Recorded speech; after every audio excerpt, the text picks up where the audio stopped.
Jeff, is that possible for the average person who hasn't been to seminary that can just sit down with their Bible behind enemy lines, behind the Iron Curtain? Can the average person do that? And does the Bible tell us to do something like that?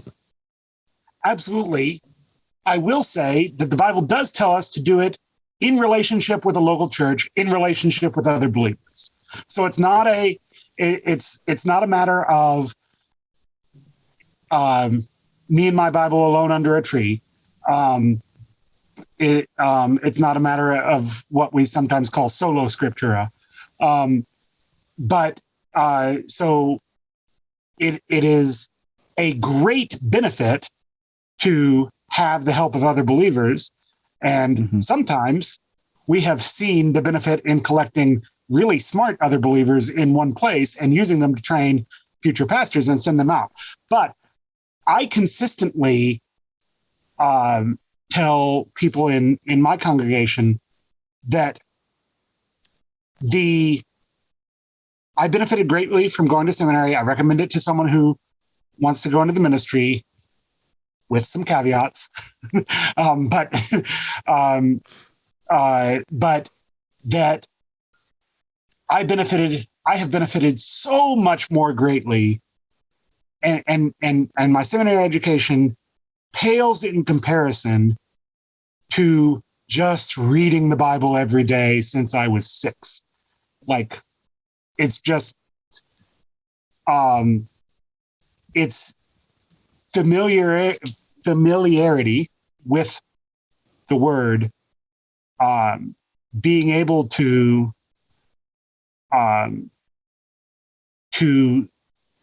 see the connections between the scriptures, being able to understand, put yourself in the mindset of the scriptures.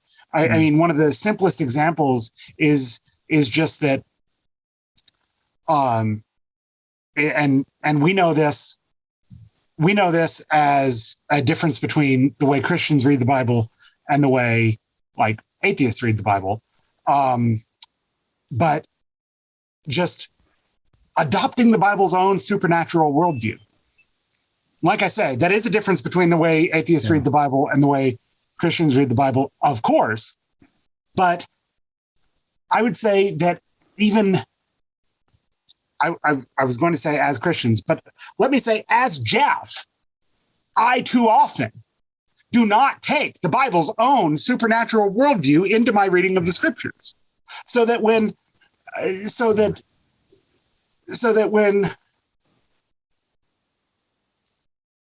I come to a text, I am not reading it right in a certain way because I have not fully onboarded the recognition that say, okay, for instance, in our meeting that we have for the people who do the preaching and teaching in our church this week, we were comparing Acts 2 to Acts 17 as a group of guys and doing a compare and contrast and seeing what we could learn from those, because we're team preaching through the book of Acts.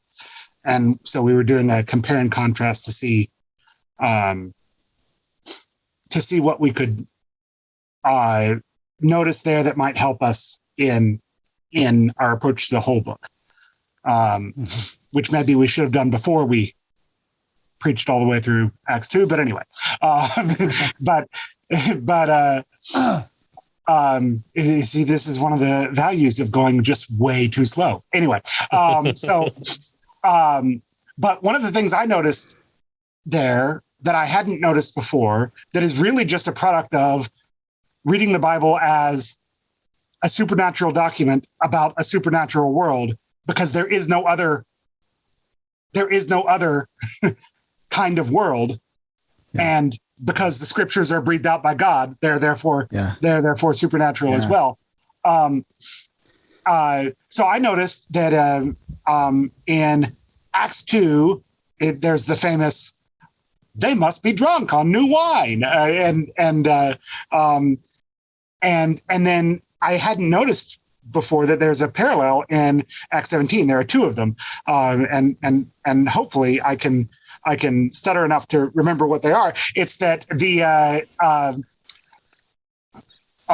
one is that he's a ranting and raving, that Paul is a inane babbler is one of the glosses that I gave to that. It's that he's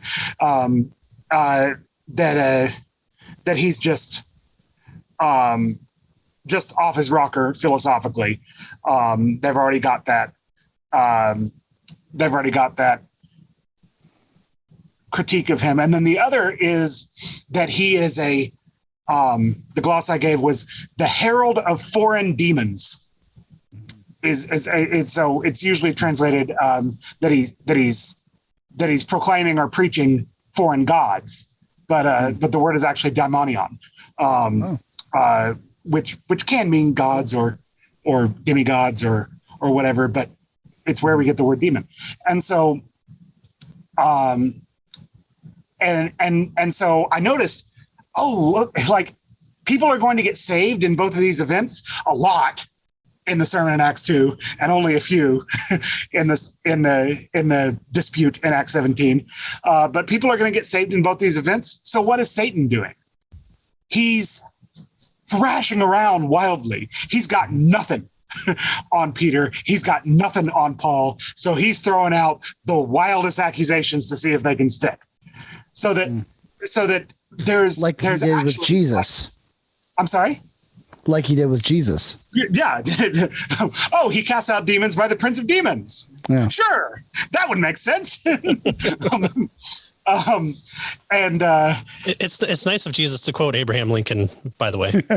Yeah. In response to that accusation, yes. So look it up, guys. It's great. Anyway, so yeah, I mean, so then this is me applying this process of being more of a supernaturalist, yeah, in reading the scriptures and not just assuming that away like we are just so prone to do. So much of it, and one of the reasons I would just recommend just regular, consistent Bible reading is because that's the way you're going to start to read the Bible like a Bible reader and not like a Fox News watcher. Yeah. And I would say also, like, for me, like, my advice to someone who's just started, and this is what I've grown used to say, like, when I'm talking to youth, when I'm talking to new believers, I'm always like, here's the deal. I've been doing this for like 20 years. Like, like I've been reading the Bible consistently for a long time. Like I've been studying it. You don't have to have everything right away. Like I'm always a big preacher of patience with people who are just starting out. Like, can I do all this? Not right away. No, probably not right away. It's going to be good for you to just sit under the teaching of the word in your daily reading, just kind of read through it, pray through it. That's a big thing. Like, you talked about prayer. Prayer goes with apologetics, but prayer also is so important for exegesis. If the Spirit of the Lord is the one who inspired the word, the Spirit of the Lord is going to be the one who unlocks it for us too. And so pray through it, take your time, be patient. And yeah, like you said, it's a supernatural work.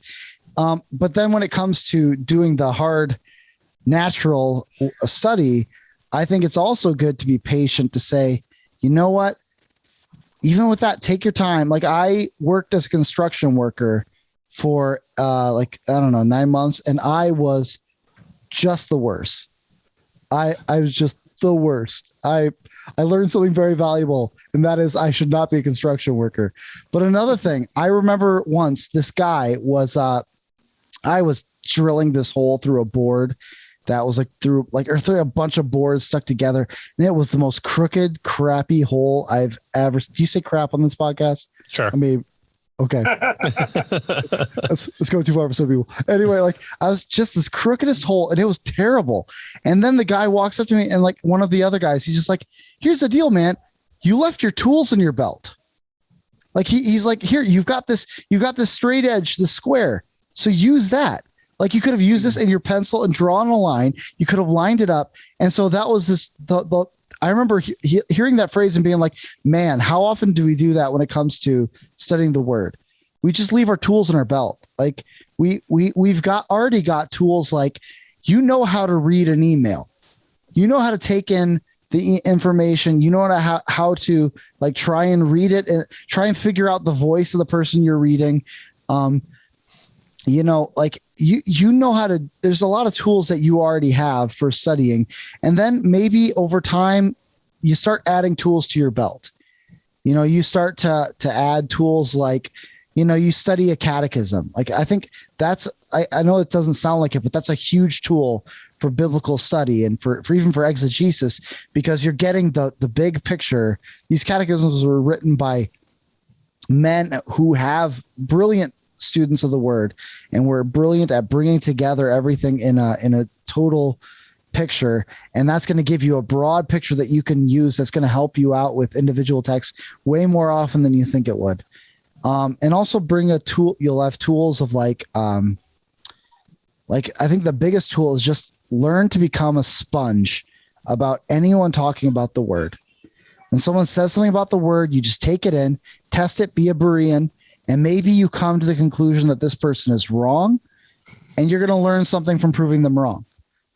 Or you're going to find that this person makes an observation that is right. And it's just going to be you put it in your mental file folder for next time you're studying whatever text, And so I think the biggest, and of course, I think like Jeff said, the biggest tool you have is your church and your pastor, who is your pastor and elders, whose job is to oversee your soul and to care for your soul, particularly by feeding you the word.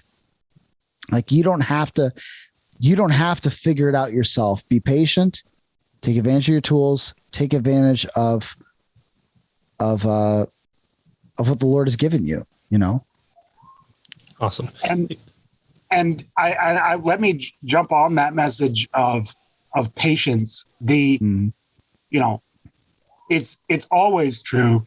The best time to plant an apple tree was 30 years ago, and the second best time is today. So,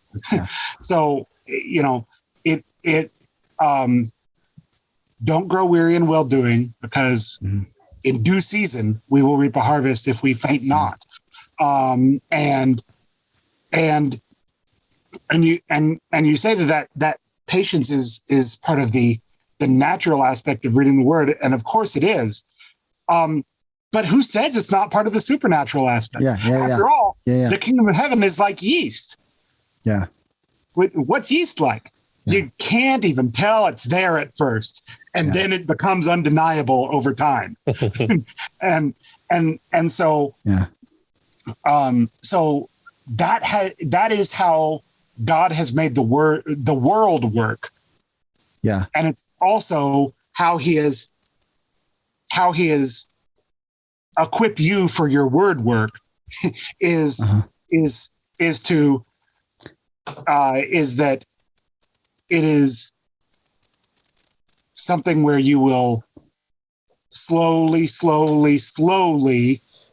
maybe not even feel like you're making that much progress. Yeah. And then suddenly you'll notice that it's had fruit. Suddenly you'll notice that wait a second, I know the answer to this question.